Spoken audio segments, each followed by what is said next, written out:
आसिम मुनीर साहब जो हैं इस वक्त शदीद तपे हुए हैं। वो शदीद इसलिए तपे हुए हैं, of course you can imagine कि वो दूल्हा जो सेहरा पहन के और जनाब घर से सारी रस्में अदा करके हाथ में वो एक मसनूई तलवार उठा के घोड़ी पे चढ़ के आया हो और वो निकाह के लिए जाके बैठे और आगे जनाब लड़की के घर वाले जो हैं वो ये बात करना शुरू कर दें कि जी ये होगा वो होगा फलाना होगा, तो उस वक्त जो चिचकियाँ चढ़ती हैं ना उस शोहर को, वो उस दूल्हे को, वो इस वक्त सूरत हाल है हमारे जनाब फील्ड मार्शल सैयद आसिम मुनीर साहब, हाफिज़ सैयद आसिम मुनीर साहब की।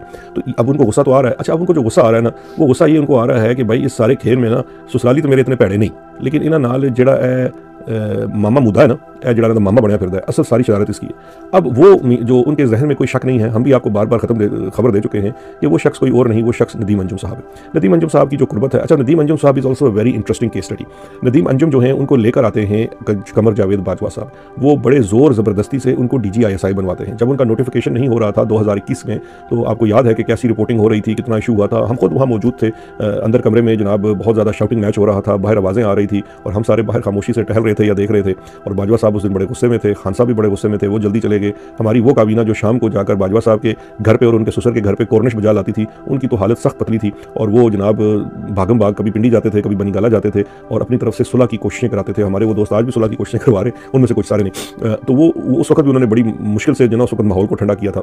तो ये वो नदीम अंजुम साहब हैं जिनको बाजवे ने इतना ज़्यादा जोर लगाकर DGI बनवाया। उन्होंने DGI बनने के बाद सबसे पहला जो काम हस्बे रवायत, ये हस्बे रवायत नदीम अंजुम का तो मुझे नहीं पता, मैं उनको ज़ाती तौर पर तो नहीं जानता, लेकिन DGI की हस्बे रवायत यही है कि उन्होंने सबसे पहले आकर बाजवे का काम तमाम किया, क्योंकि बाजवा साहब तो उसको लेकर आए थे कि एक तो रजीम चेंज होगी, इमरान खान से जान छुड़ाएंगे और दूसरा अपने लिए एक और एक्सटेंशन हासिल करेंगे। जबकि नदीम अंजुम ने उस वक्त साइड बदलकर नवाज शरीफ के साथ मिलकर आसिम मुनीर साहब को रिटायरमेंट के बाद आर्मी चीफ बनवाया। तो फिर जाहिर बात है, अब वो आप सबसे पहले देखिए, एक और अब हमारा हिस्ट्री का सबक है कि जिस पे एहसान करो उसके शर से डरो। तो वो वाली बात, अब एहसान तो उन्होंने किया हुआ था, अब सबसे पहले आसिम मुनीर ने आकर इनका जनाब टिया पांचा किया।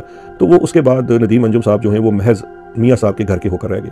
वो उन्होंने अपनी इस नई प्रोफेशनल ज़िंदगी का आगाज़ मरियम की अतालीकी से किया, यानी कि वो मरियम के अतालीक बन गए। मुगल ज़माने में और इवन सिख दौर में भी जब रंजीत सिंह के छोटे छोटे बच्चे जो थे वो हुक्मरान बनते थे, तो उनके साथ एक टीचर लगा दिया जाता था जो उनको हुक्मरानी सिखाता था। वो कभी कभी अंग्रेज़ भी होता था। इसी तरह मुगलों के दौर में भी ऐसा रहा। इवन अकबर बादशाह जब 12 साल की उम्र में उसने अपना वो जंगी आगाज़ किया अपना तख्त वापस लेने के लिए, तो वो भी अतालीकों के ही हाथ में था अव्वल तौर पर। तो यहाँ पर भी जो अतालीक है, अच्छा ये और बात है कि हिस्ट्री में हमने देखा कि वो बादशाहों ने जब वो बड़े हुए तो अपने ही अतालीकों के साथ कलम भी करवाए। यहाँ पे अब नदीम अंजुम साहब जो हैं मरियम की अतालीकी के साथ साथ मरियम के अब्बाजी की भी अतालीकी कर रहे हैं। अतालीकी क्या कर रहे हैं, आप इसको अतालीकी कहें या दलाली कहें, वो दरअसल इस वक्त कनेक्शन है मियाँ साहब का पाकिस्तान की फौज के साथ। क्योंकि देखिए 2-3 चीज़ें हुई हैं, नए ओहदे क्रिएट हो गए हैं, 4 स्टार जनरल बनने के लिए लोगों के पास नई ऑप्शन आ गई है। तो ये मतलब फ़ोन मेरा दूसरा बज रहा था, मैंने कहा वो भी बंद कर दो। अच्छा, तो उस वजह से आप ये देख सकते हैं कि अभी हो क्या रहा है कि मियाँ साहब जो हैं वो ये जो सारे मुतालबे कर रहे हैं, क्योंकि मियाँ साहब का एक मुतालबा ये भी है कि वो वाइस चीफ लगाएंगे, किसको लगाना चाहते हैं। तो एक तरफ चूंकि ये एक इंप्रेशन भी बना दिया गया है और इसमें किसी हद तक हकीकत भी है कि नवाज शरीफ जो है वो चाह रहा है कि फ़ौज के अंदर नई तैनातियों के अंदर उसका